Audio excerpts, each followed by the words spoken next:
The CBA Awards Committee received many nominations for this prestigious award and unanimously selected one of Connecticut's most esteemed jurists. We are pleased to award the Henry J. Naruk Judiciary Award to retired Associate Justice of the Connecticut Supreme Court, Richard N. Palmer. Prior to becoming a Justice of the Connecticut Supreme Court, he served as an Assistant U.S. Attorney for Connecticut, then as United States Attorney for Connecticut, and subsequently Chief State's Attorney for Connecticut.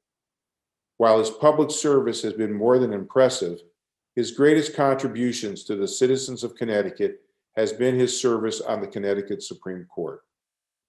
Associate Justice Palmer was appointed to the Connecticut Supreme Court in 1993 and, at the time of his retirement in 2020, was the third longest serving justice of the court. His conscientious service to the public is not only reflected in his dedicated tenure, but also in the 600 opinions that he has written while on the bench. He is praised by his colleagues as a jurist of great scholarship and integrity. Recognized for his willingness to address controversial and consequential cases, he has written precedent-setting decisions, abolishing the death penalty in Connecticut, enabling Sandy Hook families to sue the manufacturer of assault rifles, and the landmark case of Kerrigan versus Commissioner of Public Health, which granted marriage rights to same-sex couples in Connecticut. Known for his affable and personal nature, in addition to his judicial temperament, Justice Palmer epitomizes the criteria for the Naruk Award. I am personally and professionally honored to introduce the recipient of the Henry J. Naruk Judiciary Award, the Honorable Richard N. Palmer. I had the honor of working with Justice Palmer for 10 years, 9 months and 5 days at the Supreme Court. At the outset, it should be noted he worked with 6 very different Chief Justices and outlasted 5 of them. Probably because I was with him the longest, he's asked me to say a few words, and I decided to share with you what I think of when I think of him as a justice. First and foremost, he's passionate about the law and he cares deeply about justice. He's willing to explore different points of view and recognize evolving trends, both in science and in changes in contemporary social mores. Once he made up his mind, he fought hard for his position, and that was reflected in his writing, both in his majorities and in his dissents. While at times maddening, if you were on the opposite side, at least you knew where Dick stood.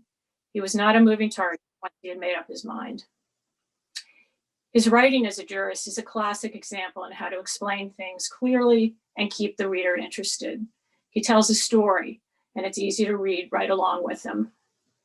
His questions at oral argument were insightful and helpful to the other members of the court. Often he would sit back until the argument was almost over and then ask the question that would ultimately put the issue to bed. I often wondered if the person speaking had any idea of what had just happened to them. But for me, the best part of having Dick as a colleague was when there was a hard case with no easy answer, and we were both undecided. Dick was extremely generous in this regard. You could sit literally for hours discussing the merits of an issue.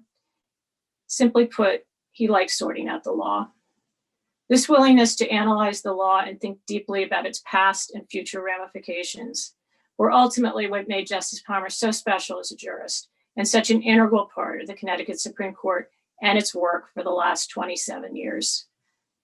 Congratulations, Dick, on a truly remarkable Supreme Court career.